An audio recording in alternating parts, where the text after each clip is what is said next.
გამოიცა მონოგრაფია სახელწოდებით მიხეილ მცურავიშვილი. წიგნის წარდგინება გიორგი მთაწმინდელის სახელობის გალობის უნივერსიტეტში გაიმართა. ახალი გამოცემა მიხეილ მცურავიშვილის 80 წლის საიუბილეო თარიღს მიეძღვნა. მონოგრაფია ფონდ ქართული გალობისა და ფოლკლორის სახელმწიფო ცენტრის ერთობლივი პროექტის ქართული სიმღერის მოამაგის რიგით მერვე წიგნია. როგორც ღონისძიებაზე აღენიშნა, გამოცემის მიზანია ახლოს გააცნოს მკითხველს მიხეილ მცურავიშვილი, რომელიც თითქმის 6 ათეული წელია ერთგულად ემსახურება ქართული სიმღერის პოპულარიზაციას და ახალგაზრდა თაობებს ეროვნული საგანძურისადმი სიყვარულს უნერგავს.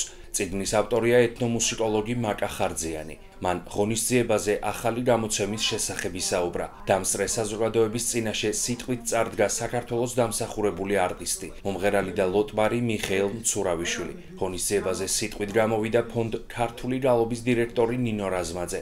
მან მიხეილ მცურავიშვილის შემოქმედებისადმი პატივისცემა და მადლიერება გამოხატა. ნინო რაზმაძემ პროექტ ქართული სიმღერის მოამაგის ახალი გამოცემის მნიშვნელობაზე გაამახვილა ყურადღება. ღონისძიებაზე მუსიკალური ნომრით წარდგა ანსამბლი რიხი, რომელსაც მიხეილ მცურავიშვილი დღემდე უწევს კონსულტაციას.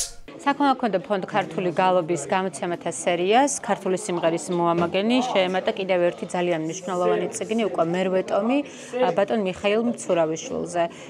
ეს გახლავთ მაკა ხარძიანის ავტორობით შექმნილი წიგნი, რომელიც თავს უყრის ამ უნიკალური მომღერლის ბიოგრაფიას, მის ცხოვრებასთან დაკავშირებულ მნიშვნელოვან მომენტებს და ჩვენს მომავალ თაობას აცნობს ამ გენიალური მომღერლის შემოქმედებას. ჩვენთვის ფონდისთვის ძალიან მნიშვნელოვანია ჩვენი ხანდაზმული მომღერლების დაფასება, მათი წვლილის აღნიშვნა და მათ შესახებ ინფორმაციის გავრცელება ფართო საზოგადოებაში. განსაკუთრებით მნიშვნელოვანია ჩვენთვის, რომ გალობის უნივერსიტეტის კურსდამთავრებულები არიან ბატონი მიხეილის ანსამბლში და ჩვენი უნივერსიტეტიც თავისი სასწავლო სააღმრთელო პროცესით იღებს მონაწილეობას იმაში, რომ ასეთი ადამიანების ღვაწლი, მათი ამაგი არ დაიკარგოს ქართული კულტურის წინაშე. მონოგრაფია ეძღვნება ცნობილ ქართველ ლოტბარს მიხეილ მცურავიშვილს, რომელიც 2015 წელს ფონდმა ქართულმა გალობამ დააჯილდოვა როგორც ღვაწლმოსილი ლოტბარი ქართული ხალხური სიმღერის აღდგენა პოპულარიზაციაში შეტანილი განსაკუთრებული წვლილისათვის. მონოგრაფია შეიქმნა და მიეძღვნა ბატონი მიშას 80 წლის თავს. დღეს იყო ამ მონოგრაფიის პრეზენტაცია. პრეზენტაციას ესწრებოდნენ მისი აღზრდილები, მისი მთავარი მონაპოვარი არის გორის გუნდი, გორის ვაჟთა გუნდი, რომელიც დღესაც აგრძელებს მოღვაწეობას. ის 1975 წელს შეიქმნა და მთელი 5 წლების მანძილზე მას ბატონი მიშა ხელმძღვანელობდა.